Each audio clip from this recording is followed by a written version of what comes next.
Welcome to Breaking Ties, Is Divorce the Answer? This is your go-to source for practical advice and support when considering if a divorce is the right answer for you. Join us each weekday for a quick chat where we'll uncover a variety of topics such as child custody, property division, and self-care. Together, we'll explore the emotional, financial, and legal aspects of divorce and help you find the best path forward for you and your family. Here is your host and Certified Divorce Financial Analyst professional, Mike Fulkerson. Hi, and welcome back to Breaking Ties, the interview series. Today is day 3 of 5 with our guest, Margaret Zuleger, and she's going to be talking with us more about the collaborative divorce process as she's an attorney with her own practice. Now, before we begin, if you haven't been to the previous couple days of the interview, I highly recommend you go back and check them out because every day has different questions, and Margaret is providing such great information. Now, when we look at moving forward here, we're going to, get some more questions today, tomorrow, and the next day from Margaret, and she's going to really continue on with the series. Welcome to the podcast, Margaret. Thank you.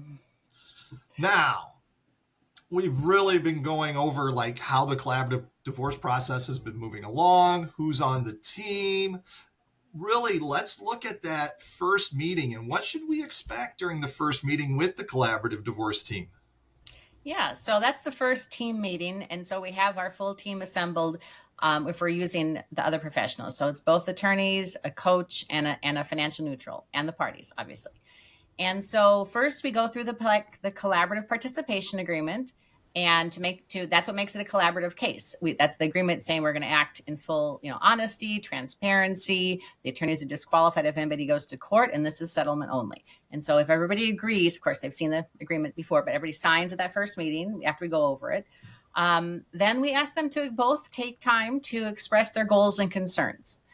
There's the high level goals and concerns, not I want the china cabinet in the, it's like about pace, like how quickly they want the case to move. Like, do they want to go as quickly as possible? Do they not want to be pushed? Big things like, changing locations, houses, not like specifically if you want to keep the house, how, but just like I would like to either sell the house and move on or keep the house, for various reasons. So like just those kinds of goals and concerns. Both parties says expresses their concerns. And what I really like about that part is sometimes when somebody expresses a concern, like I'm really afraid you're going to, the other person will hear that and say, oh my God, no, don't worry about that. I'm not going to do that. But you see that the communication between the parties has usually broken down so badly that they have not been talking. And so they don't know what the other is thinking. So there's a lot of fear around that unknown. Or there's been a case where the communication is broken down. One person's talking all the time. Another person's clamming up because they don't want to fight anymore. And so they don't say anything. But so the person who's talking all the time or has been talking thinks that there's an agreement. And then they get into the meeting and they say something. Then the person finally feels comfortable saying something. They can say, no, I didn't agree. I just didn't want to argue with you.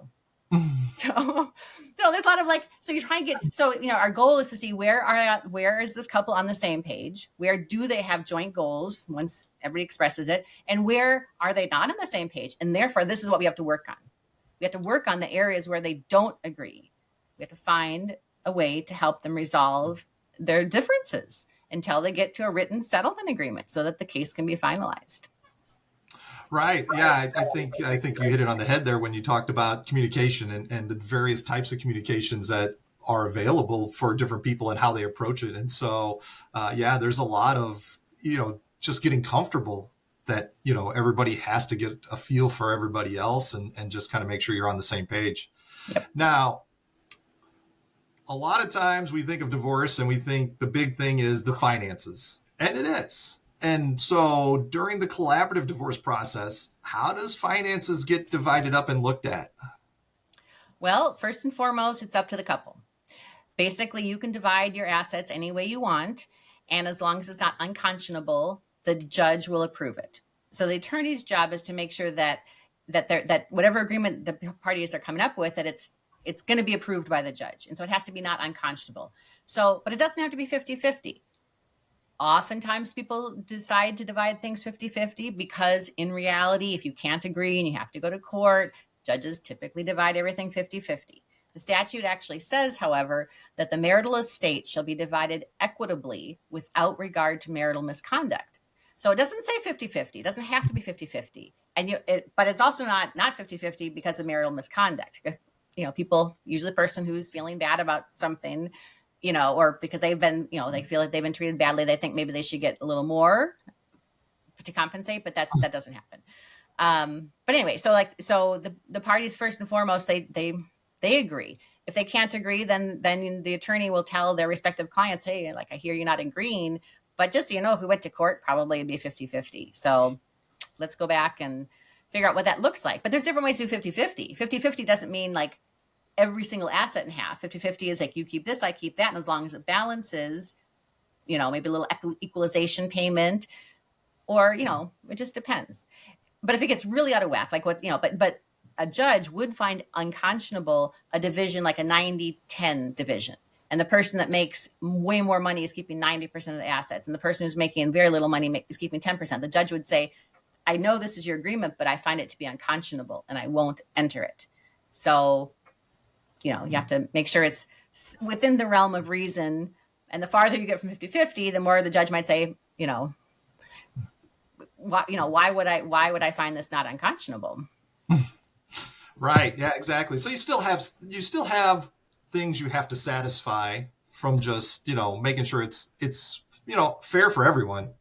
It has to be not unconscionable. The judge, right. Sometimes the judge says fair, but the statute, and they're only really required to say, I find it to not be unconscionable. They don't need to say, I would have decided things the same way, or, oh, let me get my calculator, see if it's 50-50.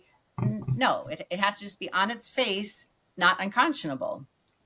Right. That's great. Now, in addition to the finances, I know through my divorce, we had kid stuff to take care of. So we're looking at, how does the collaborative divorce process work with, say, child custody and support? So actually, there's no such thing as child custody in Illinois anymore. There's just parenting time and decision making. Oh. So yeah, that used to be the word, but it's not in any of this. That's not the word anymore. Because it kind of makes kids seem kind of like personal property or something. Right. I don't know. So the parents.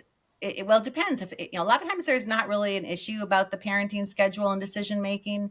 But if there is, then we would want a coach involved, because then we would choose a coach who's also like a child specialist, and we would have the parties meet with that person offline to work up the details, parenting schedule, decision making, other things like introduction of significant others, or use of substances, or who can be a child care provider, who can't be a child care provider. All of those things we tend to have a child specialist work on. And then they, with a couple. And again, that saves money, because you're not having the attorneys who are at a higher billable rate, and two of them, we're not talking about those things in the meeting if the parties can work it out with the child specialist. Now, if there's something that can't work out, then absolutely they bring it to the meeting. Like if they don't agree, then the joint meeting, then the attorneys get involved. And like we say, okay, well, in our experience, when this has been an issue, sometimes couples do this, or even more heavy-handedly,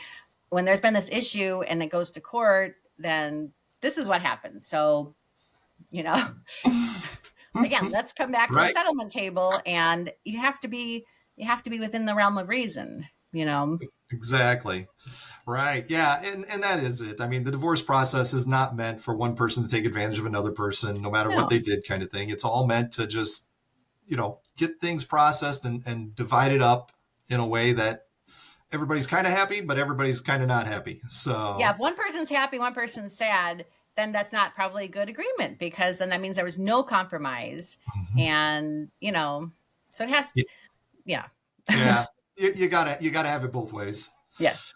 So, all right. Well, hey, we've made it through day 3 of 5 of our interview series. And if you haven't caught the first 2 episodes, go back and check those out. And don't forget to join us tomorrow as we continue our discussion on collaborative divorce with Margaret.